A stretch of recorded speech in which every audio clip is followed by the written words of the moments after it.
Boa tarde, 1h04, é 30 de dezembro e pela primeira vez na minha vida, e creio que na vida da maioria das pessoas, nós temos um jogo completamente decisivo, completamente importante, completamente fantástico neste penúltimo dia do ano. Quem imaginaria que nós pudéssemos estar passando por isso? Mas aí veio a pandemia e aí vieram as coisas todas diferentes que nós estamos apresentando. Então, hoje tem Grêmio e São Paulo, 21h30, e a grande cobertura que a Gaúcha quer colocar para você. Sala de redação tem Banrisul, ao lado dos gaúchos, enfrentamos os desafios de 2020 e fizemos a diferença. Suco de uva integral Aurora, além de delicioso, faz bem. Grupo IASA, vamos juntos, ar-condicionado na Frigelar, seu centro completo de climatização. Ruder Segurança, sua confiança faz a nossa força. Zafari Bourbon e Gimo, a linha mais completa de inseticidas do Brasil. Maurício Saraiva, quem diria Maurício Saraiva? O Maurício não tá. Diogo Oliveira, quem diria Diogo Oliveira? E o Diogo Oliveira não tá. Quem? Leonardo Oliveira. Não, eu tô aqui. Ué? Oi, tô aqui, aí, então, por favor. Tô aqui. Pedro, demorou um pouquinho, pensei que um pedido de Vossa Excelência, para mim, não é um pedido, é uma ordem, Pedro. Entendeu? Então eu estou aqui. Tá bom. Eu esteja aqui, eu tô aqui. Eu acredito.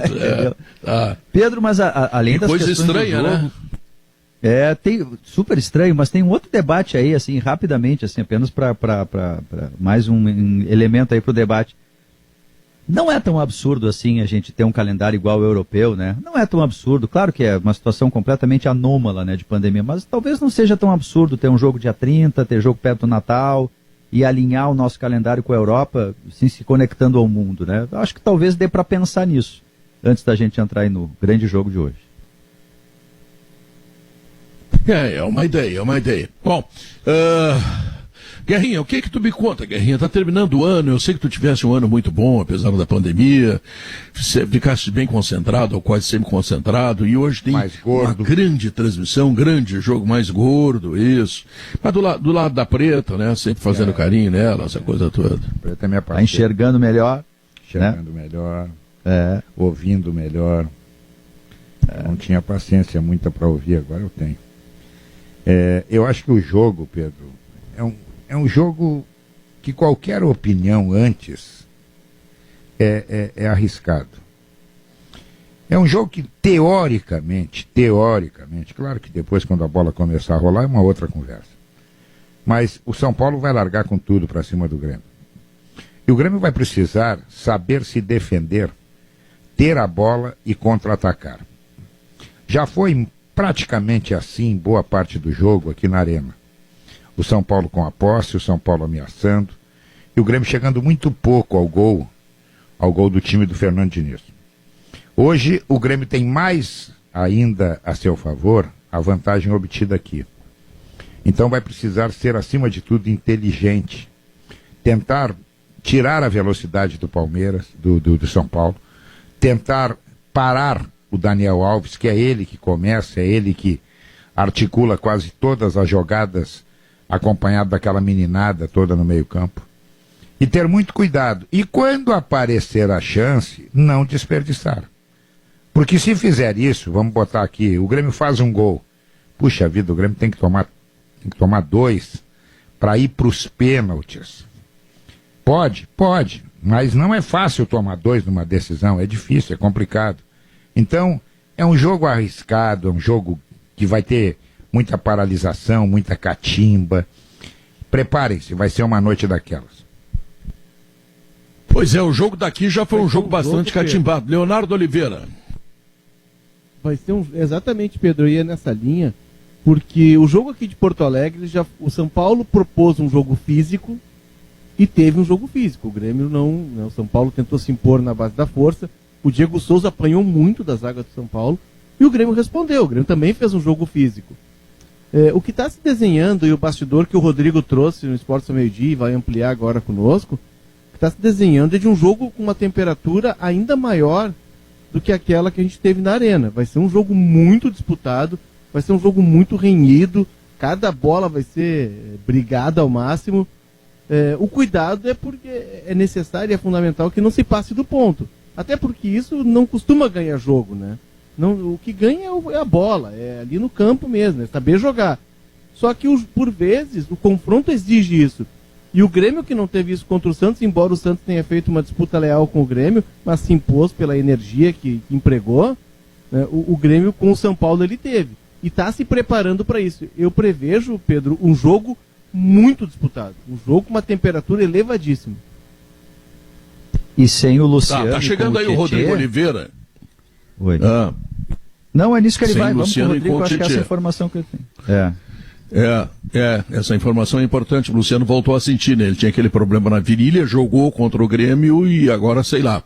Bom, Rodrigo Oliveira, você tem um ambiente, você tem aí a proximidade das pessoas, aquilo que é mais possível chegar perto do estádio, das delegações, a manifestação dos homens de imprensa e de São Paulo, enfim. O que você acrescenta numa hora tão importante como essa, hein, Rodrigo? Tudo bom, Pedro, amigos do Sala? O Grêmio está se preparando para um jogo com ânimos muito acirrados. O Grêmio está muito preocupado, Pedro, com a arbitragem. O presidente Romildo Bolzan Júnior disse que o último jogo aqui no Morumbi, em outubro, abriu um precedente perigoso, pediu que a arbitragem tenha isenção e disciplina nos bastidores. O nome do Bruno Arleu de Araújo não agradou, o Grêmio queria um árbitro mais experiente. O Diego Souza havia falado ontem que o São Paulo gosta de apitar o jogo e por isso o Grêmio tem que estar ligado. E chama atenção também a questão do favoritismo. O presidente Romildo Bolzan Júnior ontem afirmou que na visão dele o São Paulo é o favorito porque está mais descansado, teve menos jogos e se preparou melhor. Agora, a imprensa paulista, os colegas com os quais eu conversei e também os jornais aqui da cidade, colocam que a obrigação de vencer é do Grêmio, porque o São Paulo, como é líder do Brasileirão com 7 pontos de vantagem sobre o segundo, para o São Paulo se perder hoje não seria o fim do mundo. São Paulo estaria mais leve, mas vejo, Pedro, um ambiente de rivalidade entre Grêmio e São Paulo, um ambiente de decisão, e o Grêmio, contra o Santos, apostou em ganhar na bola. Hoje, o Grêmio aposta em ganhar na bola também, mas além da bola, se preocupa com o ambiente, o contexto, e de certa forma tem um pouco daquele modo Grêmio anos 90, de se tiver que ir contra tudo e contra todos, vai ir contra tudo e contra todos. Há uma certa rivalidade que ela nasce naquela partida em que o Alisson, por exemplo, teve que ficar 2 meses e meio fora do campo. E que o senhor Trace, o juiz, eu não me lembro o primeiro nome dele, ele cometeu alguns erros lamentáveis, Rafael Trace, que trouxeram grande benefício para o São Paulo e prejuízo para o Grêmio, o que levou, inclusive, a direção do Grêmio a fazer uma reunião na sede da CBF com o Leonardo Gaciba, porque o Grêmio não gostou daquele tipo de atuação. Ontem nós ouvimos o Diori aqui para falar sobre o juiz de hoje. O Diori disse que ele é bom, que é bom disciplinador. Eu fiquei razoavelmente tranquilo. Agora, escala é aquilo. Tu escala o que tu tem de melhor. Se ele será o melhor depois no jogo, isso é outra questão. Mas eu, a princípio, eu tô pelo nosso observador de arbitragem, o Jorge Vasconcelos, porque tu escala por aquilo que o cara vem fazendo, tu não pode escalar por aquilo que ele vai fazer, porque isso aí ele vai fazer na hora do jogo. Então eu acho que nesse ponto o Grêmio de ter uma certa tranquilidade. Agora, Guerrinho, o Grêmio está se armando mais do que para um jogo, né? Ele está sabendo que o Daniel Alves bate bastante, que o Arboleda bota o joelho nas costas do Diego Souza. O São Paulo joga bola, joga legal, joga bonito, mas não economiza na hora de bater, né? O Grêmio tem razão quando se refere ao problema de arbitragem daquele jogo do Brasileirão lá. Agora essa de que os jogadores do São Paulo querem apitar, o Kahneman é o auxiliar em todos os jogos da arbitragem. Basta tu ver que qualquer confusão, o primeiro jogador do Grêmio que chega na arbitragem é o Kahneman. Inclusive leva muito cartão amarelo por isso. Então cada um puxa a brasa para o seu assado, né? Sobre o favoritismo do jogo, eu não tenho dúvida, o favorito do jogo é o São Paulo, o presidente tem razão. Não só porque teve descansado, porque hoje está jogando mais do que o Grêmio. Hoje o São Paulo joga mais do que o Grêmio. Os resultados mostram isso, a campanha no Campeonato Brasileiro mostra isso, né? A atuação aqui na Arena mostrou isso. O São Paulo joga mais do que o Grêmio, por isso é o favorito. Agora, favorito não significa que vai ganhar. Favorito é uma coisa e ganhar é outra. Eu só acho que o Grêmio não tem que se preocupar com a arbitragem, o Grêmio tem que se preocupar com o São Paulo. Porque se ficar se preocupando com a arbitragem, daqui a pouco vai perder o jogo para o São Paulo e vai perder a classificação. O árbitro não vai derrotar o Grêmio. Quem pode derrotar o Grêmio é a qualidade do São Paulo. É bom que o Grêmio se preocupe com o time do Fernando Diniz, não com o homem de amarelo, de rosa, de preto, a cor que ele vai vestir, que eu nem sei qual é. Eu queria, Pedro, rapidamente bom, concordar com o Guerrinha. Eu acho que ele toca num ponto importante. O Grêmio não pode esquecer de jogar. Entra demais nessa pilha de reclamar da arbitragem e tal, daqui a pouco toma um cartão amarelo. O Grêmio nem está tão acostumado a fazer isso, assim, porque esse Grêmio do Renato é um Grêmio que recorre menos à imortalidade, né? Ele joga mais, foi assim que ele gosta dos campeonatos. Daqui a pouco toma um amarelo além da conta, 2 amarelos, vai um para a rua e tá tudo complicado, né? O Grêmio não pode entrar demais nessa pilha, não pode virar o fio. Mas eu queria aproveitar o Rodrigo, porque a presença do Tietê e não do Luciano muda um pouco o São Paulo. Claro que o Tietê, no lugar do Luciano, ele joga mais lá na frente, mas ele transita ali pelo setor de meio campo com mais desenvoltura. É mais um jogador de talento para o meio campo, que é o ponto forte do São Paulo, Rodrigo. Mas o Luciano... Diogo, na questão do Tietê, pelo menos no jogo contra o Atlético, ao qual assisti, o Tietê é um cara que ele recua, recompõe como qualquer atacante, mas assim, ele joga de atacante, isso é interessante. E como o Tietê é um cara que o Fernando Diniz conhece muito bem, ele foi meio campo do Audax, chegou a ser lateral direito, ele é multifuncional, e ele tem uma virtude que é o chute de fora da área, né? Ele tem um arremate e ele bate, ele é ambidestro. Ele é um meio campista de origem, e claro, vai ter esse cacuete, eu concordo contigo nesse sentido, mas ele não faz muito aquela recomposição, quase nada ele faz a recomposição, ele joga livre. E isso é um problema que pode confundir a defesa do Grêmio, porque tu já tem o Igor Gomes e o Sara chegando, tem o Daniel Alves, e tu vai ter mais um jogador flutuando. Para encaixar uma marcação pode ser mais difícil até. Isso, foi exatamente isso aí que eu estava me referindo, a questão dele flutuar. Mas, Rodrigo, explica melhor essa questão pra gente aí do Luciano e do Tietê. A opção pelo Tietê é justamente pelo resultado que o Tietê deu como atacante na vitória por 3-0 sobre o Atlético Mineiro, no dia 16 de dezembro. O Luciano teve uma inflamação na perna esquerda, na região bem atrás do joelho, está praticamente fora, e o Tietê é o escolhido pelo técnico Fernando Diniz justamente por conta desse aspecto. O substituto natural seria o Pablo, centroavante, mas o Pablo também está lesionado. Por isso que o parceiro do Brenner será o Tietê. O Igor Gomes até pode avançar um pouco mais, mas a ideia é que o Tietê seja um atacante, como ocorreu no jogo contra o Atlético. Eu concordo com o Leonardo, não é bom pro Grêmio, aquela imensa meia cancha do São Paulo, ela precisa ser marcada, e aí eu caio do outro lado. Rodrigo Oliveira, tu tens a escalação do Grêmio, tu tens alguma certeza de afirmar alguma coisa ou ainda tem muita dúvida? Pedro, a dúvida que eu tenho envolve Tassiano ou Alisson, com tendência pelo Tassiano, porque pela informação que eu tive hoje pela manhã, o Tassiano treinou ontem, pelo menos em uma parte da atividade. E o Alisson, ele está voltando de lesão, jogou contra o Atlético Goianiense, é verdade, mas eu pego o histórico do Renato com jogadores que estão voltando de lesão, ele costuma ser cauteloso. Primeiro bota num coletivo contra a transição, depois coloca num jogo menos importante. Não é comum o Renato pegar um jogador que está 2 meses parado, colocar num jogo do Brasileiro no domingo e na quarta já colocar no jogo mais importante do ano. Por conta disso, eu aposto no Tassiano, mantendo ainda o Alisson entre parênteses. No mais, não tem muitas dúvidas, Pedro. Lucas Silva seria uma possibilidade ou tu descarta? Seria uma possibilidade, mas não a mais provável. A tendência é de que o Renato mantenha a dupla de volantes com Darlan e Matheus Henrique, que é a que vem jogando. Muito bem. Bom, então o Grêmio não vai fazer, digamos assim, um reforço defensivo em relação àquilo que fez no jogo da Arena. O Grêmio vai se repetir. Será que isso é suficiente? Guerrinha, me diz. Pedro, deu resultado no primeiro jogo, né? Ele surtiu efeito. Agora, cada jogo é um jogo, né? A entrada do Tietê, volto a dizer, a entrada do Tietê é para aumentar o contingente de jogadores no meio-campo. Ele vai chegar na frente, assim como o Daniel Alves vai chegar na frente, o Igor vai chegar na frente. Libera qualquer um do meio para se juntar ao Brenner, ou um ou dois, mas não descuida do meio-campo. Então, Eu tenho minhas dúvidas o que está passando na cabeça do Renato. Como é que ele vai montar o meio-campo dele, que deu certo aqui na Arena. Agora, é outro jogo. Ele precisa, pelo menos, equilibrar ele tá ganhando, numericamente com o São Paulo. Que é uma peça diferente, né? O Tietê é uma peça diferente que não teve no primeiro jogo. Ele talvez faça até com mais naturalidade essa ideia de ser um jogador de meio campo, porque é a origem dele, né? Ele flutua é da origem dele, né? Da vocação dele transitar pelo meio campo, mesmo que ele apareça na frente. Então, assim, o Grêmio tem que ter todo o cuidado para não perder vantagem numérica nesse setor aí, como disse o Guerrinha.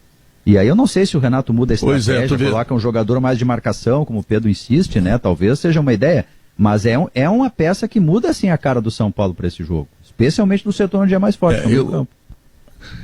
Eu não tenho convicção de que o melhor para o Grêmio seja o Lucas Silva. O que eu acho é que um time precisa ter um volante, precisa ter um marcador ali na frente. Notadamente se tu jogar contra um time que tem um grande meio campo. Porque cuida só, o São Paulo tem o Luan, que é o primeiro volante, que está lá junto com os zagueiros, mas que se apresenta ali no meio.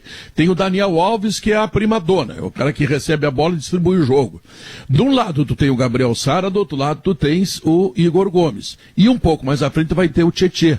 Ou seja, ele tem 5 jogadores no meio campo. 5. Ah, e o Brenner, não pensa que ele vai jogar lá de centroavante Aipim, não. Ele sai, vem buscar, faz tabelamento, faz assistência. Então, aquela faixa de campo ali, ou o Grêmio neutraliza, ou o Grêmio não terá sucesso. O Grêmio precisa neutralizar. E aí, sei lá, daqui a pouco, um esquema bastante defensivo e soltando no contra-ataque. Mete bola no PP, mete bola alta pro Diego Souza, tenta alguma coisa mais simples até, mas de qualquer forma tu tá neutralizando. Porque tem um aspecto também, o Grêmio não pode só defender. Imagina se o Grêmio faz um gol no primeiro tempo. O São Paulo elimina o Grêmio só com 3 gols. Aí eu duvido eles fazendo 3 gols no Grêmio. Não, então, Pedro, marcar um gol... Tem um detalhe que a gente precisa lembrar. O Grêmio não é um time que sabe se defender. O Grêmio não sabe se defender. O Grêmio joga com a bola. O Grêmio joga com a bola.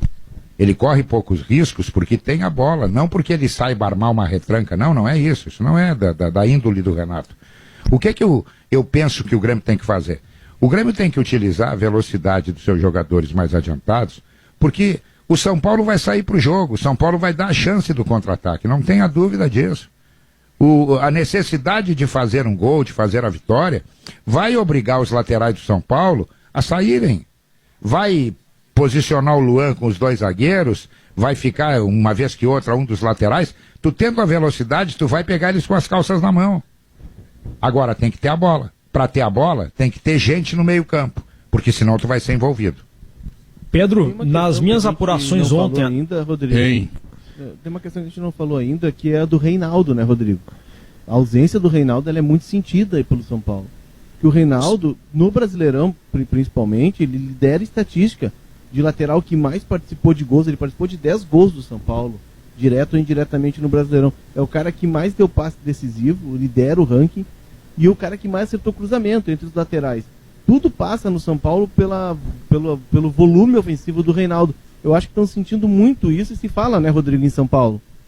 Com certeza, o Reinaldo é considerado um desfalque importantíssimo, vai jogar no lugar dele o Léo, que no Fluminense era Léo Pelé, lateral ofensivo, no São Paulo foi mais utilizado pelo Fernando Diniz como zagueiro e vai ser lateral na vaga do Reinaldo.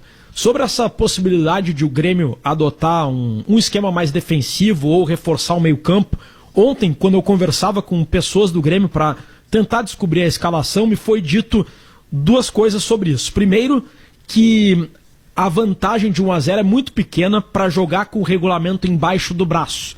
Se de repente fechar a casinha, se preocupar em se defender, pode atrair o São Paulo para o seu campo. E a outra questão que me foi dita foi isso que o Guerrinha disse, que não é da essência do Grêmio do Renato jogar para se defender. O Grêmio do Renato joga bem quando joga para atacar. E por isso o Grêmio entende que a melhor chance de sair classificado é atacando o São Paulo para vencer o jogo. Tá, mas aí eu quero tentar colocar o seguinte, o Grêmio vai jogar com o Tassiano ou o Alisson, isto digamos assim, a história do Renato dentro do Grêmio, tá? Bom, o que eu tenho dúvida é com relação aos 2 meninos que ficam como volantes, tanto o Matheus Henrique como o Darlan. Será que eles são suficientes para segurar? Essa é a dúvida que eu tenho. Eu não tenho convicção. Não tenho convicção. Eu tendo a achar que se ele tirar o Darlan e botar o Lucas Silva, o Grêmio vai ter mais força, o Grêmio vai ter mais vitalidade. Mesmo porque o Darlan não é tão tecnicamente bom assim para fazer diferença. Ou seja, não haverá grande diferença técnica na retirada do Darlan para a entrada do Lucas Silva. E tu terá mais força de marcação em cima de um setor que é o setor mais importante e que faz acontecer no time de São Paulo. Não sei se vocês concordam comigo. Não, ninguém concordou. Não, eu acho que a tua ideia. Não, eu acho que a tua ideia. Eu acho que a tua ideia é boa. É boa a tua ideia. Só que eu acho que o Darlan está mais entrosado. Se o Grêmio não quer ficar encaixotado, quem sai mais dos dois, entre o Lucas e o Darlan, é o Darlan. Eu também não acho que ainda o Darlan seja, entendeu? O Arthur, por exemplo, que faz uma diferença. Não é isso. Claro. Não é o Arthur. Mas eu acho que ele tem um entrosamento melhor com o Matheus Henrique e talvez isso acabe pesando na hora da decisão do Renato. Mas a questão da marcação, os volantes são peça fundamental, né, Pedro? São peças centrais nesse sistema de marcação. Claro. Mas ela é um processo coletivo, e aí o Grêmio vai ter um engajamento. Se ele tiver o Alisson na direita, e eu ainda acho que o Alisson tem chances boas de jogar, né, em vez do Tassiano, que é um jogador útil, esforçado, multifuncional, e paramos por aí. Ele não resolve no restante. Mas o Alisson participa muito, o PP participa muito. Então o processo coletivo do Grêmio ele vai ter que ser muito forte na marcação, até para que não se sobrecarregue os dois volantes. E na realidade eu imagino o que os treinadores estão pensando nesse momento do São Paulo. O São Paulo não tem problema, porque ele tem dois substitutos naturais.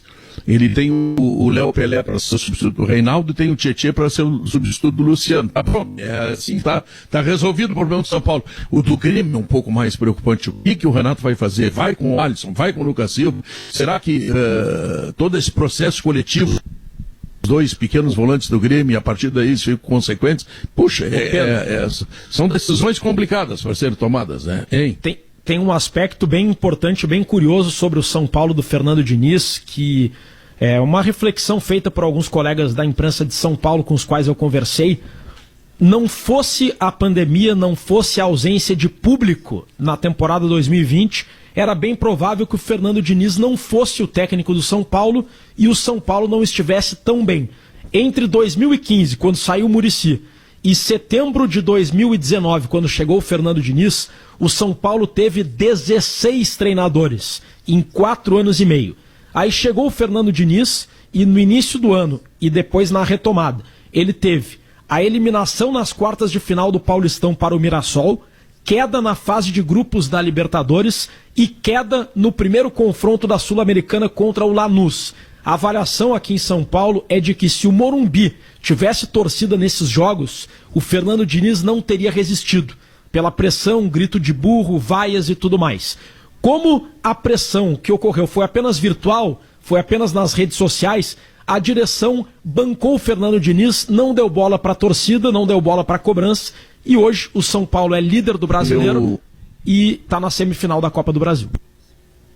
Eu acrescentaria que esse treinador não foi demitido porque o São Paulo já tinha trocado 26. Vai trocar de novo, não é esse o problema não é treinador. Deixa esse cara agora azar. Um dia ele acerta e quem sabe ele ganha alguma coisa. É o que está acontecendo. Por essa persistência. Tá entendendo? O São Paulo trocou tanto de treinador que não adiantou nada. Agora tem um time, né? Na história recente, no passado recente aí, Léo. No passado. Estava tendo um delay aí entre o Leonardo e o Diogo. Não, conversando com colegas na semana passada, antes do jogo de ida, porque me chamava a atenção a forma como o São Paulo foi construído. E esse São Paulo ele é construído incrível nas quase quedas do Diniz. E ele teve umas 3 ou 4, né? Ele teve aquela depois do Mirassol, ele teve a eliminação na Libertadores. E quando ele estava na beira do abismo, ele ia metendo a mão no time. Por exemplo, depois da Libertadores, que ele fica fora, ele coloca o Diego Costa, que é um menino da base, muito bom jogador, e coloca o Léo Pelé de zagueiro. E tira Arboleda e Bruno Alves, que eram jogadores afirmados. E tira também o Juan Fran. Ele mexe em quase toda a defesa. Aí ele promove o Brenner a titular, ele aposta no Sara, e ele vai fazendo o time dele quase que por sobrevivência, né? E ele vai botando o time dele, e aí o time encaixa. Numa das últimas crises, o que um colega de São Paulo me disse, é de que ajudou muito que o fato de o Leco, o presidente do São Paulo, estar afastado do clube pela questão da Covid. E aí o Raí teve mais autonomia, o Raí é um cara que banca muito o Diniz, e aí não teve tanta aquela repercussão, principalmente dos conselheiros, que é muito forte no São Paulo. A ação dos conselheiros no ouvido do presidente, né? O São Paulo tem uma corneta muito forte nos seus bastidores. E aí o Diniz, na última crise, ele acaba passando também, porque a pressão em cima dele interna não foi tão grande, principalmente por essa questão da Covid do presidente. A evolução do Diniz, pode ser. a evolução do Diniz, ela deve ser pontuada num detalhe muito importante. O Diniz, até pouco tempo atrás, as eliminações que ele sofreu com o São Paulo, ele tinha muito a ver, sim. Ele era um treinador faceiro. Aí ele botou a mão na massa, disse, primeiro eu vou cuidar atrás, porque na frente eles resolvem. E foi o que ele fez. Podem notar que de um tempo para cá, o São Paulo tem levado muito poucos gols. Muito poucos gols, ao contrário do que ocorria. O São Paulo era uma peneira. Todo mundo reclamava, dizia, vem cá, para aí um pouquinho, o São Paulo é um time de índio, só ataca. Ele não defende. Aí ele botou a mão na massa, disse, não, para aí, primeiro eu vou arrumar atrás. E arrumou. Ou deu uma arrumada, porque atrás é sempre isso, é sempre um risco de daqui a pouco, principalmente para um time que gosta do zagueiro e dentro da área pequena pegar a bola para sair jogando, é um risco. Mas ele melhorou o Fernando Diniz nesse quesito. Caiu a ficha dele, disse, futebol é mais fácil ganhar por 1-0 do que por 6-5. E foi o que ele fez e deu resultado até agora. Então, esse é o Sala de Redação, né, que nós estamos apresentando no dia de uma grande decisão, Fique ligado conosco, né? Hoje tem o Futebol da Gaúcha trazendo todas as informações que você quer saber, porque o Futebol da Gaúcha está aí com você, tá certo? Nós vamos ao intervalo comercial, o primeiro deles, e voltamos logo depois. 35 minutos, atenção, senhores síndicos aqui de Porto Alegre. A Objetiva Condomínio chegou, ela é especialista, ela tem 23 anos, ela atende cerca de 80% dos condomínios de Novo Hamburgo, já está em São Leopoldo, está chegando em Porto Alegre. Se você tiver qualquer problema com o seu condomínio, é só você fazer esse contato aqui, ó, objetivacondomínio.com.br. Eu estou falando, é uma empresa especialista e que vai resolver o seu problema, tá certo? Assim como o pessoal de Novo Hamburgo, Porto Alegre agora tem o privilégio de ter a Objetiva Condomínio.com.br, 23 anos no mercado, especialista no que faz. Chegou o Gimo Álcool 70 Aerosol, a proteção do álcool aliada à praticidade do aerosol, Gimo, qualidade comprovada. Quando as maçãs deliciosas e suculentas do Zafari encontram a sua nova receita de torta, a vida acontece. Zafari Bourbon, economizar é comprar bem. Top Executiva é da Ruder, a marca da segurança escolhida pelos gaúchos e pelos maiores empresários do estado. Diogo Oliveira, o que se dizia assim com absoluta tranquilidade é que o Palmeiras seria finalista. Depois da quarta-feira já não se diz com tanta tranquilidade, né? Não, e nem só depois da quarta-feira, Pedro, porque se a gente for pegar o que o América está fazendo na Série B, mas especialmente com adversários mais pesados, né, com o Corinthians, com o que fez contra o Inter, a gente está falando em 2 jogos.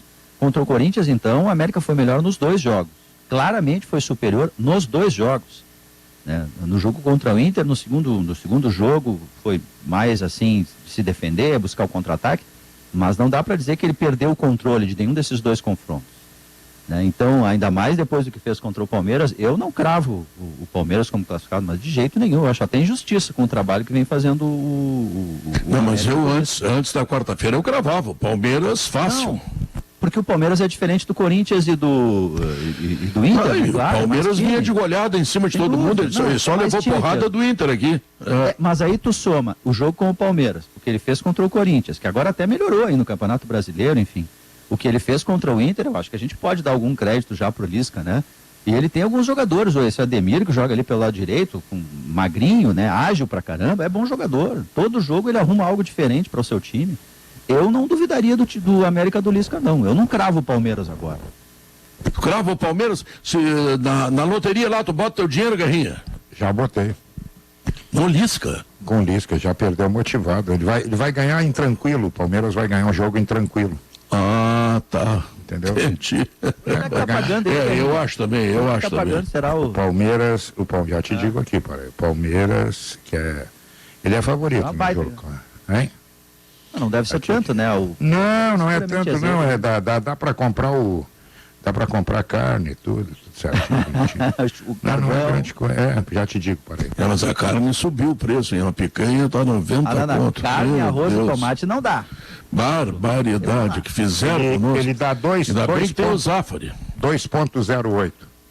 Joga 1.000, cobra 2.080, dá o carvão, dá a carne, dá tudo. Dá até espeto, se tiver faltando algum espeto lá no Zafari, tem espeto baratinho e bom. Até porque os talheres eu ganhei. Ganhasse do Juarez, né? Eu sei. Claro. Bonitos talheres. E tu, Leonardo, tu acha que o Lisca pode ciscar? Pode liscar. O Lisca pode liscar. Pode provocar uma doideira geral em Belo Horizonte. Porque, Pedro, o Palmeiras, e eu estava ouvindo os colegas ontem do Sport TV, inclusive, à noite, eles estavam analisando que o Palmeiras teve uma queda de rendimento. Eles não sabem se identificar se é pelo acúmulo de jogos, né? Porque o Palmeiras está disputando as 3. Se é talvez por algum processo que o Abel, nessa transição do Cebola para ele, está começando a implantar mais os métodos dele, os jogadores estão com uma dificuldade de absorver, mas o fato é que o Palmeiras teve uma queda de rendimento, sim.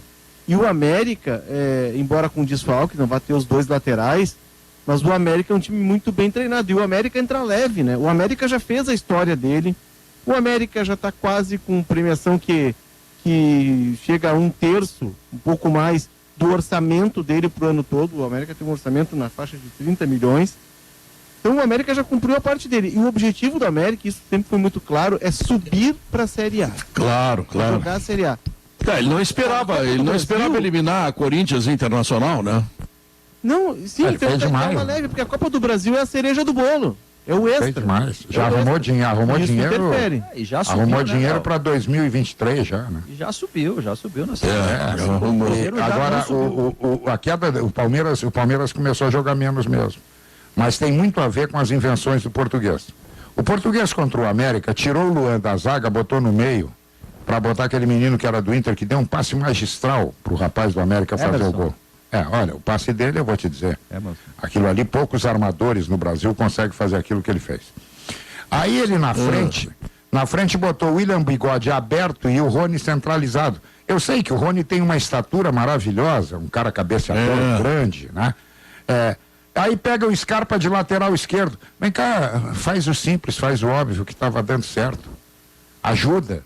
Já achou o time? Ajuda. Mantém o que está dando certo. Cebola, né? Exato. Bom, Malerotti, tu acredita no Lisca? Olha, o Lisca tem se mostrado um belíssimo treinador há muito tempo. Isso eu já sei, né? eu quero saber se tu acredita nele. Não, ele vem crescendo ano após ano, assim, né, em experiência, e eu acredito que o Lisca possa cometer um crime mesmo, né? Ele já conseguiu um empate onde realmente poucos acreditavam, e agora ele joga em casa, mesmo a gente sabendo que tanto o Corinthians quanto o Internacional acabaram vencendo dentro do Independência e perdendo a vaga nos pênaltis, né? Quem sabe hoje ele não consegue esse feito e perde música no Fantástico de novo, né? Perde, mas ganha nos pênaltis. Eu acho que, se bem que perdeu, hoje perdeu, né? É empate, né?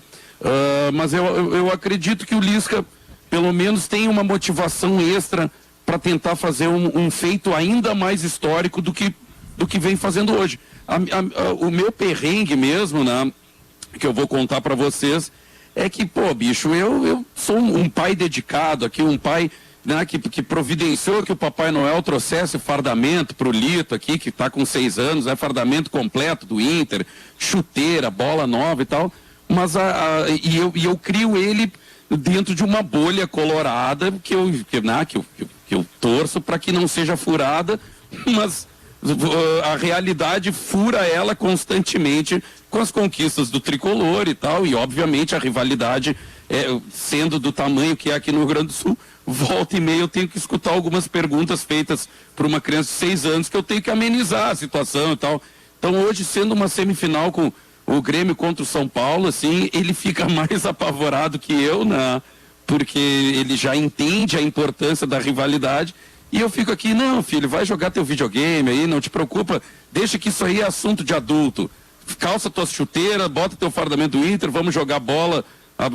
Deixa o guri secar, rapaz, deixa o guri secar. Pedro, não, mas ele sofre, Pedro. Vida de secador é sofrida, Pedro. Bom, mas daí fazer o quê, né? Não, Fala, hoje não quero meu filho sofrendo, Pedro. Hoje talvez seja especialmente sofrido para secador, se você contar que o Grêmio joga por 2 de 3 resultados, que o Alisson voltou e, tanto quanto se saiba, não teve reflexo de dores musculares que o tirassem do jogo de hoje.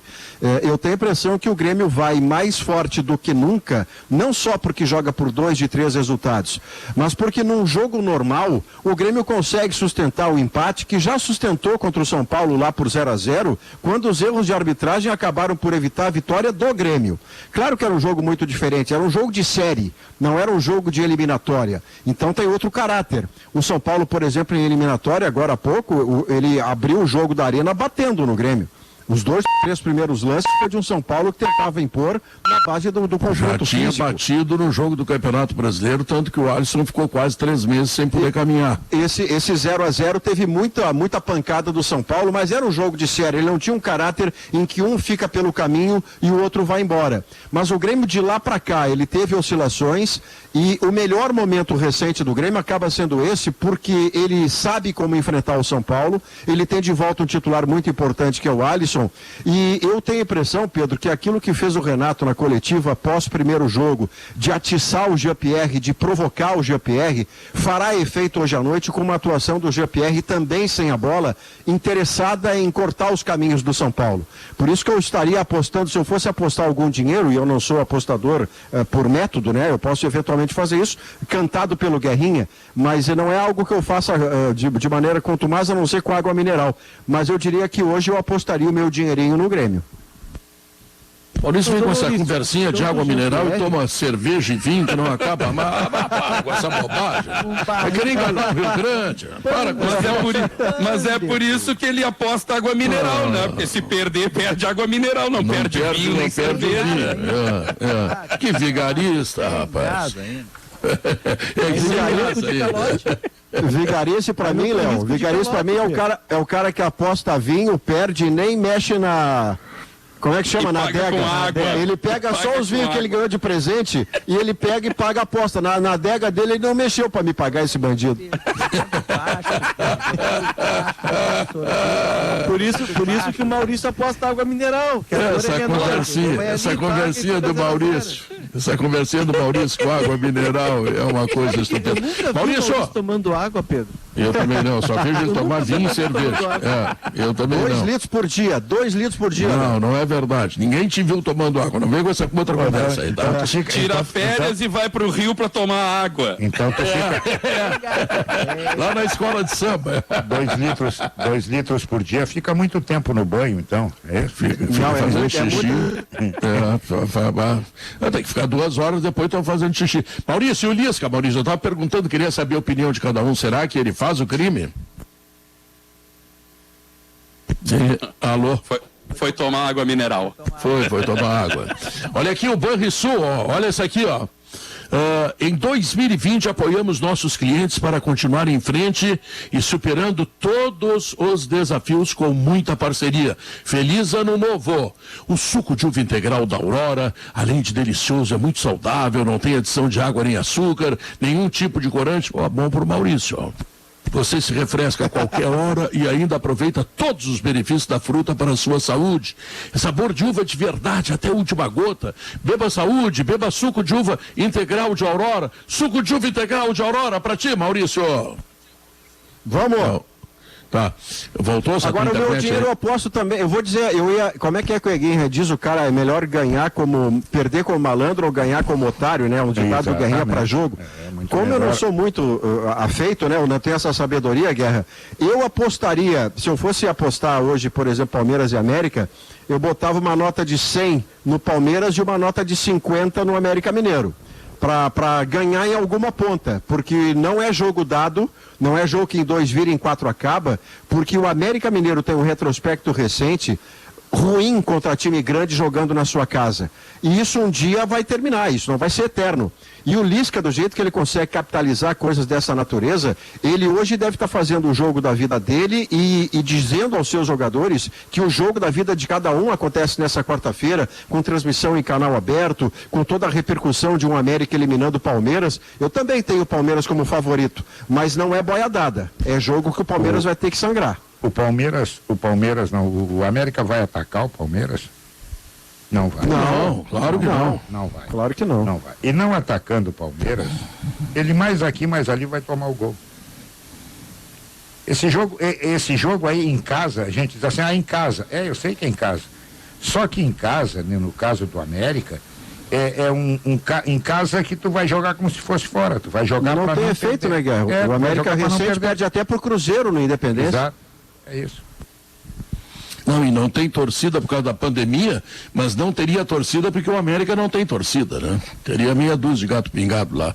Mas enfim, bom, e o Cruzeiro, as declarações do Filipão? Faz um barulho, Pedro.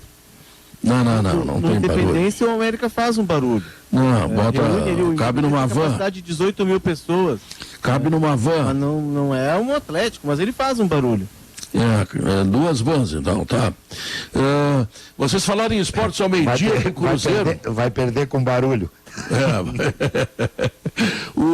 As declarações do Filipão, o desacerto do Cruzeiro, a impossibilidade de voltar para a Série A. Como é que se avalia isso? Rapaz, eu ontem vi parte do jogo, viu, Guerrinho? Não volta mais. Eu vi parte do jogo, foi de chorar. Para se ter uma ideia, o Potker tá jogando lá menos do que jogava no Inter. E eu digo isso sem nenhuma alegria. Não é possível. Eu digo isso, Pedro. É porque lá ele tá titular. Ele está titular, então ele vai errando mais tempo. Aqui no Internacional ele entrava de vez em quando, e aí você via, não tá bem. Lá o Felipe errava de vez em quando, né? Pois é, e lá Rafael, o Felipe pediu o Potker, apostando na velocidade, no pé esquerdo, do lado direito, mas ele tecnicamente continua muito mal, e como ele joga o jogo inteiro, ele erra o jogo inteiro.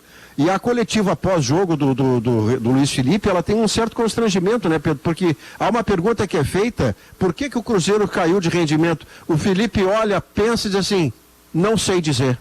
Olha que troço triste pro torcedor do Cruzeiro, não sei dizer. Tá, mas triste também para o Filipão, né? O treinador campeão do mundo, o treinador que teve tanto sucesso no Palmeiras, no Grêmio, foi campeão do mundo, teve um trabalho razoável lá com a seleção de Portugal, daqui a pouco na Série B sem saber o que dizer. Parecido com o que tinha com o Grêmio aqui, que ele saiu na metade do jogo e foi para dentro do vestiário. Ruim, né? Mas ele usa o argumento de que foi chamado para escapar da Série C, né? Ele usa esse argumento, né? Ele sabe por que está acontecendo isso tudo. O time dele é muito comum. Muito comum. Mas jogadores escolhidos por ele. Eu sei, mas também é verdade, Pedro, claro que é verdade. Mas é aquele negócio. Tu não vai dizer, né, que o cara é comum, que o cara é isso, né? Tu vai, né? Agora lá quando só fecha a porta. Diz que o grupo é curto, ninguém mais diz isso. Quando fecha a porta, tu vai lá e diz pro cara, vem cá, rapaz, o que tá vendo contigo? Tu não joga nada. Porra, eu mandei te trazer, tu tá me decepcionando. Claro que ele vai dizer isso pro cara lá, mas publicamente ele não vai. Ô Guerra, mas quando o torcedor e a torcedora do Cruzeiro ouvem, Léo, que o treinador do Cruzeiro, que é do tamanho do Luiz Felipe, ouvem o treinador depois do jogo dizer que foi contratado para evitar que o Cruzeiro caísse para C, isso é muito tapa na cara, né? Pelo amor de Deus. Também a gente precisa considerar que o Cruzeiro entrou na competição menos 6, né? Esse discurso, Guerrinha, mas mesmo com 6 ele ficaria longe, né? Nesse momento. Não, ele estaria. Ele não entra no G4 com 6. Ele ficaria a 4 pontos do Juventude. Ele não entrava no G4, ele só se aproximava do G4. Sim, mas 6 pontos faz diferença. Claro. Claro, ainda mais ele tem o confronto com Juventude também, né? É que o Cruzeiro, Guerra, o que se diz em Belo Horizonte é que o Cruzeiro, ele até ele deu um respiro com o Luiz Felipe, ele embalou, ele conseguiu resultados, mas que o time teria sentado naquele discurso de que a obrigação era não cair para a Série C. E aí o time sentou nesse discurso, né? Mas tem um erro estratégico, e ontem a gente entrevistou, eu e o Rafael de Velho entrevistamos o presidente Marcelo Medeiros, né, quase ex-presidente, hoje ele dá o último dia de expediente no Inter, para a edição de amanhã, edição conjunta de GZH e 0 Hora, e vai ao ar na Rádio Gaúcha. E a gente tratou da Série B, e esse era o drama que ele vivia. Que ele disse, olha, tem que montar um time competitivo, tem que acertar a mão do time, porque a Série B ele é muito peculiar. Não dá para facilitar. E o Cruzeiro errou a mão. Por quê? Porque se a gente for lembrar, o Cruzeiro, a aposta lá no início, que era o Atilson, o técnico, é um time de jovens. Tanto que o Cruzeiro vem aqui e busca o Machado do Grêmio, que foi muito bem o volante. Inclusive deve ficar no Cruzeiro, foi uma das afirmações. E busca o Jonathan Robert. E promove outros garotos, e aposta no Maurício, que agora está no Inter. E a gurizada não segura a onda. Aí o Cruzeiro tenta mudar o projeto, tenta montar um time cascudo. Só que daí sem dinheiro, com dificuldades, o mercado menor. E aí quem é que vai querer chegar ao Cruzeiro com o time na zona de rebaixamento para a Série C, com uma crise daquele tamanho, trocando de técnico? O Cruzeiro na Série B teve 3 técnicos. O Cruzeiro perdeu 27 pontos no Mineirão, ou no Independência, jogando em casa. 27 pontos. Olha a situação. Então o Cruzeiro errou a mão no planejamento. E vai ser o primeiro time grande. Eu me lembro que a gente discutiu isso no sala até no início do ano. Olha, o Cruzeiro pode ser o primeiro grande a cair e não voltar. E a gente discutiu muito isso e tal. E aconteceu. O Botafogo voltou, o Cruzeiro não voltou. O Fluminense só não voltou. Para completar, O Fluminense foi para C, né, Guerra? O Fluminense caiu ainda. Mas era um outro formato, né, da competição, lá foi 96, né? Mas enfim, nesse novo modelo, e tem outra questão, Guerra. O Cruzeiro vai ter ano que vem, possivelmente, Vasco, Botafogo, Coritiba, Goiás, além de Paraná, que se não cair para C, Ponte Preta, times tradicionais da Série B. Vai ser muito difícil a vida do Filipão. E o ano que vem... Ele vai ver o que é o Brasil de Pelotas ano que vem. O ano que vem, Guerrinha, eu vou ter um novo Nissan Versa, que eu vou comprar lá na IESA por apenas 74.500. Você com tudo o que tu pensa que não é uma coisa que é inimaginável, Guerrinha. Então vou ter um Nissan Versa, porque eu quero andar bem de automóvel, e só a IESA Nissan me consegue isso. O Pedro não compra apartamento nem casa. O Pedro primeiro olha a garagem, tem que caber 4 ou 5 carros. Isso. Se você está procurando um ar-condicionado econômico, conheça o split inverter da Springer Midea, que você encontra na Frigelar, porque quem entende de ar-condicionado escolhe Springer Midea e a Frigelar. O top executivo é da Ruder, a marca de segurança escolhida pelos gaúchos, e o Top of Mind também é da Ruder. Gaúchos e empresários do estado confiam na Ruder. E nós vamos ao intervalo comercial, voltamos depois dele e também nas notícias. São 2h04, este é o Sala de Redação, e se você está indo viajar, se você está pensando em fazer férias, janeiro e fevereiro, não esqueça de fazer uma revisão do seu carro. E claro, a Zé Pneus está à sua disposição com 37 lojas e profissionais muito capacitados, especialistas, para cuidar do seu carro, dar toda a manutenção, para você ter toda a tranquilidade de cair na estrada com a sua família e passar férias inesquecíveis. Então não esqueça, hein? Passe lá na Zé Pneus e resolva. Bom, hoje, Malerote, é o último dia da gestão Gilberto Medeiros, e amanhã... Marcelo Medeiros. Marcelo Medeiros, isso. E a partir de amanhã muda tudo. Conta aí. Olha, Pedro, eu acho que o que o Alessandro Barcelos já demonstrou nesses primeiros momentos é de que realmente a torcida colorada pode ter esperança de que teremos um presidente com habilidade política para contornar toda essa situação que envolve o Inter na busca pela volta de títulos, né? Isso aí é o que o torcedor mais almeja nesse próximo triênio que ele vai comandar o clube, e eu acho que o exemplo que a gente tem com essa situação que foi colocada para o clube, né, do Abel e do Miguel Ángel Ramírez e essa transição sim, transição não. Eu acho que no fim das contas, tanto ele quanto o João Patrício Hermann tiveram uma habilidade muito boa assim, para contornar essa situação e fazer aquilo que todo mundo enxerga como melhor para o clube nesse momento. Não cortar o trabalho do Abel pela metade mesmo, deixar ele trabalhar até o final, para que depois sim, né, pelo que me parece que independentemente dos resultados que o Abel vai conseguir, o projeto será trocado, né? Mas no momento mesmo o Alessandro Barcelos ele já começa marcando um gol de placa, fazendo com que essa situação não se tornasse prejudicial ao clube, né? Então acho que teremos um bom presidente aí vindo para assumir o cargo mais importante do clube e eu renovo a fé e as esperanças com isso tudo. O Rafael é bom driblador, ele ia ser um ponto esquerda de primeira, porque ele vai ameaçando uma pausa, e aí o cara ameaça entrar na respiração dele, mas aí é vírgula, Rafael me quebra. Mas eu queria concordar com você, Rafael, em uma parte bem importante da habilidade original do Alessandro Barcelos, para esta primeira questão grande que ele tinha, onde ele precisava ser certeiro e ágil. E ele conseguiu com agilidade a melhor solução, que é a permanência do Abel até 24 de fevereiro. Mas eu quero abrir outra vírgula, que é o seguinte: esta habilidade que ele teve não se esgota, Pedro.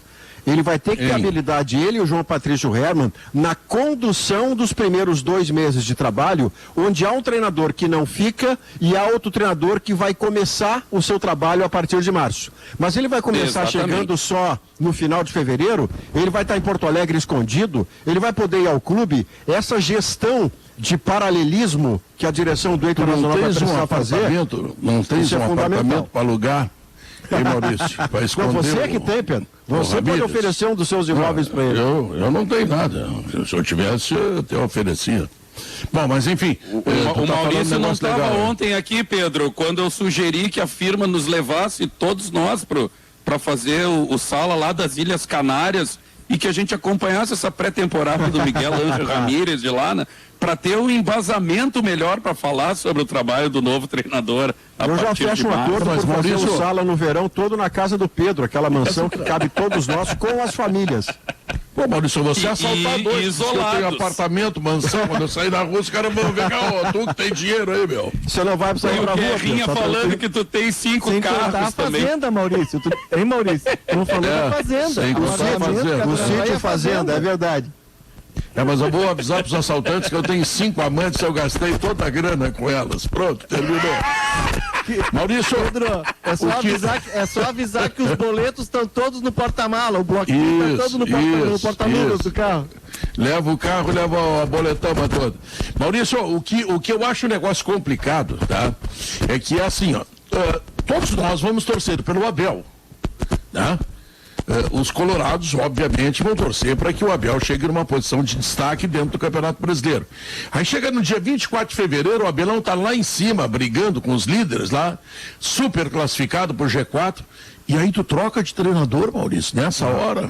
Aí vai ser preciso a convicção que você tem agora. Porque você tem o treinador com quem está palavrado, que você não pode brincar com ele e dizer assim, não, meu treinador atual foi campeão, mudei de ideia. Não, isso está fora de questão. Não, eu sei, eu tô pensando o seguinte, mas se o Abel não for bem, tá bem, entrou o treinador, não foi bem, sai mesmo. Mas quando o técnico tá bem, como é que tu explica pra torcida que tu tá tirando o técnico que tá bem, tirando o certo pelo duvidoso? Estátua nele. Mas estátua, se ele é campeão do Brasil, se ele for campeão do Brasil, estátua nele. Mas a gente também não pode lembrar que o Abel, antes do Inter, ele vinha de trabalhos complicados, né? Há algum tempo ele não está conseguindo fazer time, fazer bons trabalhos, enfim. Ele está bem agora, de Isso fato. É verdade. O Inter agiu corretamente em manter o Abel, né? Não, mas se tem um projeto de longo prazo com outro... Eu quero que tu explique para a torcida, se estiver bem, eu estou fazendo. Se estiver bem, Pedro. Deixa chegar lá. Não pensar só no imediato. Não é hoje que tem que explicar, não tem que explicar hoje, tem que explicar para esperar o sala de fevereiro, é isso? Aí tu explica para a torcida que tu tá demitindo um técnico, ganhou tudo, pronto, tá, vambora. Como ganhou tudo? Eu acho que o futebol é momento. Me parece simples a explicação. O momento mandava manter o que estava dando certo. Isso. Mantém. Agora, também já há uma outra definição de que não será o Abel. Pronto, ele sabe disso. Então, olha, eu sei que é complicado, por exemplo, ele chegar lá classificado direto para Libertadores, é complicado tu explicar. Aí vem não dá resultado. Eu sei isso tudo, mas tem que ter a convicção. Parece que a direção atual tem a convicção. O momento não dá para mexer, não mexe. Agora, está definido que a partir de fevereiro nós vamos com outra fórmula. E para mim, Guerrinha, na minha opinião, independente de como o Abelão for sair, ele vai sair por cima. Né? E, independente de como for a situação, ele vai sair por cima, porque mesmo que venha uma série de insucessos agora nos próximos 11 jogos e o Inter não fique no G4, isso pode acontecer, obviamente, né? Estamos falando de futebol. Mesmo que isso não aconteça, ainda assim o Abel sai por cima pelo comprometimento que ele teve nesse momento tenso, né? Ele realmente poderia ter dado as costas ao Inter, não ter atendido o Alessandro Barcelos, ter dito que o compromisso dele era realmente pessoal com o Marcelo Medeiros e ter largado de mão, porque ele sabe que a partir de fevereiro, final de fevereiro, não é mais o técnico. E ainda assim, com a conversa que ele teve, todos chegaram à conclusão de que o melhor para o clube, é isso que o torcedor quer. O torcedor quer sempre o melhor para o clube, né? No fim das contas, o Abelão optou por ficar aqui, então mostrou comprometimento, mostrou que vai comandar o Inter nessas 11 próximas rodadas, e ele já sai por cima. Ele já sai por cima. Já está 2-0 pro Abel, Léo, porque ele teve um primeiro gesto de grandeza assumindo o que ninguém assumiria e um segundo gesto que é cumprir o seu contrato. O contrato está assinado, mas não tem multa rescisória. E ele, no momento que se compromete a ficar, é o segundo gesto de grandeza do Abel. Exatamente, por isso claro, que ele sai por cima. Tem um projeto, Marinotti, tem um projeto pronto. O que faz o Alessandro agora? O Alessandro, porque o ano exige isso, né? Essa loucura da pandemia exige isso. O que ele faz? Ele fecha o 2020, ele assume o clube com 2 meses de 2020 pela frente, né? Pela questão toda eleitoral, que a gente já sabe.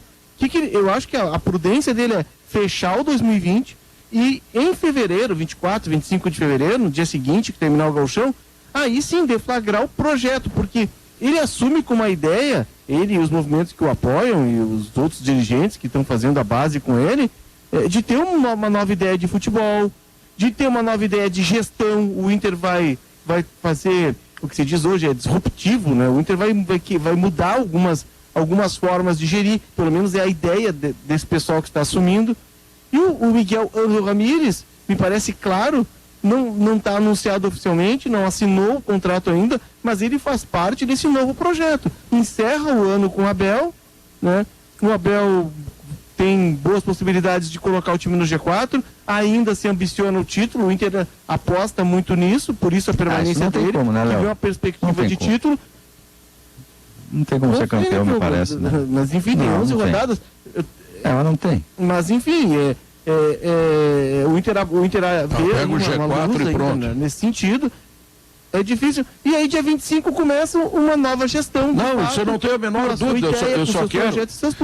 Eu só quero pensar o seguinte, ó, tá? Eu tô criando uma situação, tá? Tipo advogado do diabo, tá? Não, e ela é bem possível. O que você está criando é bem possível de acontecer. Pois é, o Abelão faz uma não vai ser campeão. Não vai ser campeão. Não vai. Mas se for campeão, o projeto vai para o espaço. Fica o Abel. Fica o Abel. Exatamente. Entendeu? Eu vou dizer isso hoje aqui. O projeto vai para uma gaveta, entendeu? Olha aqui, ó, vamos botar ele em 2029. Fica o Abel. Claro que não vai ser campeão, é por isso que tem projeto. Projeto, o Luxemburgo já fez muito projeto, tá? O ano passado chegou aqui o Cudê com um projeto novo, de ruptura, tudo isso eu já ouvi o ano passado. Eu quero ver se vai dar certo esse ano. Não, porque o ano passado, esse ano que está terminando foi uma miguelagem, claro. E o cara ainda se mandou. Mas ele foi embora, né, Pedro? Não foi a direção que demitiu ele, né? Perdeu 6 grenais, jogou 6 grenais, fez um gol de pênalti. Que bom que tivesse uma miguelagem dessa em que o jogador que chega para ser reserva vira goleador do campeonato, que o time é líder do campeonato, que o time está classificado com as reservas na Copa do Brasil, está classificado na Libertadores. Essa miguelagem serve. Não vai para a final do Gauchão. Que o Zé Gabriel é titular e o Moledo não é. Tem um monte de coisa. E líder do que mesmo? Líder do que mesmo? O Argel foi líder do Campeonato Brasileiro, só vou te lembrar essa, tá? O Argel foi líder do Campeonato Brasileiro, tanto quanto o Cudê, que depois perdeu a liderança. Quando ele saiu, ele... rodada. O Cudê até a 15ª. turno. O Argel foi na 7ª rodada e o final do campeonato o Inter e o Argel ganhava Grenal, vou te dar mais essa. Não, ganhava Gauchão. O Inter tem dois jogos agora importantíssimos. O Ceará e o Goiás. Esses jogos aí são importantíssimos para chegar no G4. E então, depois o Fortaleza ainda. E depois o Fortaleza. Tem mais Fortaleza. Isso. Mas tem que fazer, porque depois tem Flamengo, tem... Isso, depois tem São Paulo. São Paulo, Grêmio e Flamengo. Não. Bom, vamos chamar o comercial. Eu gosto de brigar com o Leonardo Oliveira, isso dá umas Pedro, coisas. tu não esquece o Cudê, Pedro, é impressionante, Pedro. Tu tá acompanhando o Cudê no campeonato? Não, eu tô fazendo advogado do diabo. Me aplicaram que o Cudê, esse era funcionário. Eu tô acompanhando o Cudê e torcendo desesperadamente pro céu. Eu quero que o Celta ganhe, claro, eu quero que o Celta ganhe tudo. Aí o Cudê não chegou na final do primeiro e do segundo turno do Mas Gauchão. o que o Ramírez tem a ver com isso, Pedro? Não, tá transferindo uma bronca com o Cudê pro Ramírez. Ele não tem culpa de nada, ele tá trabalhando, tá então eu vou te sozinho contar lá, o seguinte, foi chamado. Entre o Cudê e o Ramírez, eu acreditava mais no Cudê, porque o Cudê pelo menos tinha uma história que o Ramírez não tem. O Ramírez vai ter o segundo emprego. E eu acho que é uma aposta que o Internacional está fazendo, eu tenho sérias dúvidas. O Tite era uma aposta quando veio pro Grêmio. Não, eu sei, por que não faz aposta com o Laé? Com o Laé? Então o problema não é essa aposta. Tu quer uma aposta brasileira, é isso? Não, é uma aposta cara. É uma aposta cara. De novo, o vestiário do Inter vai falar espanhol. Eu não me sinto muito. Não, traz traz dois auxiliares, traz um cara, custa R$1 milhão, é brincadeira aí, cara. Pode botar na mesa. Me mostra os contratos e vamos jogar. Custa R$1 milhão essa brincadeira. Mas enfim, o Inter tá bem de dinheiro, né? Bom, deixa eu chamar os comerciais, voltamos em seguida. De volta, 2h21. Estou recebendo a capa da revista da revista Gol, aliás. 38 anos circulando por aí, e aí tem Barcelos, o nome do próximo triênio. E aí o Leonardo poderá ver todo o projeto aí, que eu acho que ele já sabe alguma coisa, mas vai saber mais alguma coisa ainda. Tem a despedida do Alessandro, tem a Copa Federação Gaúcha de Futebol, que foi ganha pelo Santa Cruz, enfim, a revista Gol já nas bancas, você pode prestigiar. Agora vou para não incomodar mais, Maurício, se tu quer um profissional para trabalhar com os júniores, tu pega o Klemer por 1/5 do preço que estão pegando esse rapaz aí, tá? Que foi um grande treinador daquela categoria júnior do Inter, que ganhava de todo mundo, depois tiraram o Klemer e terminou a categoria de base do Inter. Levou 2, 3 anos para surgir alguém que está surgindo agora, felizmente. Eu botaria o Klemer, por exemplo, ele vai trabalhar com as crianças aí. Não, peraí, mas você está falando da função aquela de vestiário ou de não, vai ser treinador, vai ser treinador do time. Mas eu gosto da ideia, o Klemer é um belo treinador. O Klemer é vice-campeão gaúcho com o Brasil de Pelotas contra o Grêmio. Eu só não o colocaria como treinador principal, porque eu gosto da aposta que o Inter está fazendo no Ramírez, não porque ele é espanhol, mas porque o Ramírez tem uma ideia de futebol que eu vi em campo e gostei, e porque para o Ramírez ter vindo, Pedro, a direção do Internacional parece ter sido muito transparente com ele. Eu quero de você este modelo, a base, a busca de jogadores da base que você possa formatar, possa lapidar. Você sabe que no mercado eu não posso ir porque não tenho dinheiro. Tá bom para você assim? Você vai topar? Vou. Então tá bem. Porque ele tem boas ideias. Eu gosto das ideias do Ramírez. Um desafio que ele vai ter, Pedro, é saber se comunicar, né? Porque embora o espanhol seja uma língua que a gente entende o sentido do que a pessoa quer dizer, se você falar um espanhol que a pessoa não entenda, dá problema. O desafio que ele vai ter é treinar um time que tem torcida, que tem imprensa, que tem conselho, que tem corneta. Porque ele nunca trabalhou nisso. Ele tem um emprego. Bom, é uma Será aposta. que tem sala de redação lá no Del Valle, não? Não sei, acho que não. Acho que não. Não, mas deve ter algum Leonardo Oliveira para defender, teve lá durante muito tempo para defender ele. Mas é que ele tem bom trabalho para ser defendido, né? Tem ele corneta, tem bom trabalho para ser defendido. Acho que não tem tanta corneta assim. Não, ele foi campeão da Sul-Americana, Pedro, num clube que não é grande lá. É um clube emergente lá. É um clube que talvez... Não, talvez a torcida numa Kombi, o banco do meio fique vazio. Pode ser. Pode ser. Mas ele fez time. E o time dele não só jogou bonito, como foi campeão. Isso da Sul-Americana. Esse ano, ele toca 5 no Flamengo e depois não se classifica na fase seguinte. Acontece, né? Essa é uma vantagem que ele tem em relação ao Cudê. O Cudê jogou 4, 5 campeonatos aqui e não ganhou nenhum. Eu até acho que é uma aposta legal, que tem que tentar, tudo bem, mas depois ele tomou 4, né, do Flamengo. Não, ele não foi nem adiante na próxima fase. Foi eliminado. Na próxima fase ele foi eliminado pelo Nacional de Montevideo. Não, é que eu vejo as pessoas sempre dizerem assim, tu fez 5 no Flamengo, ótimo, pô, legal, não é fácil fazer 5 no Flamengo. E depois, como é que foi? Depois caiu fora. Não, ele não caiu fora do Flamengo, ele classifica com o Flamengo e cai na fase seguinte. Não, eu sei, eu vi o jogo do Maracanã, que foi 4-0, foi injusto o placar. Era pra ter sido 16. Eu vi, foi injusto. Mas importante. Cada jogo é um jogo. Entendeu? O mérito dele é fazer 5 no Flamengo. Isso não é qualquer time que faz. Ele fez. Então vamos esperar para ver. Eu vou esperar para ver. Não, e ele tem uma faixa no peito importante com o Del Valle, que é a Sul-Americana. Ele vai requerer tempo, né? Hein, Maurício? O trabalho tempo não tem. Tempo não tem. Time grande não tem tempo. Sim.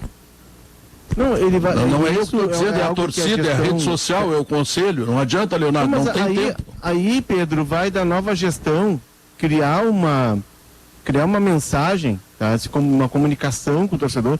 Por quê? Porque, ao contrário do Eduardo Cudê, que a gente via no primeiro jogo, a mão dele no time, já as ideias dele, porque era uma ideia mais pronta, mais fácil de se colocar em prática, o jogador captava melhor.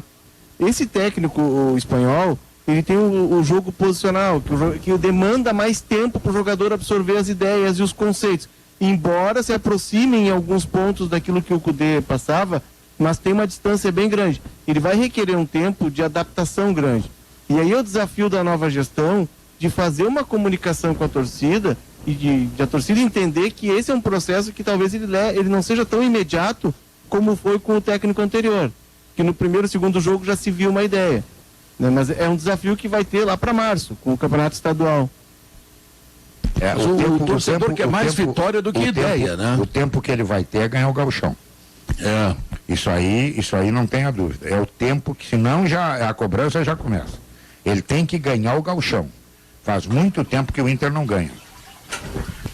Ele vai vir sabendo que ele não tem esse tempo, que é o ideal, né? Ele vem sabendo disso. Então ele vai ter que colocar isso no processo dele de construção de time. Mas ele não viveu essa experiência do ter o time grande, a torcida, a imprensa, o conselho, sabe?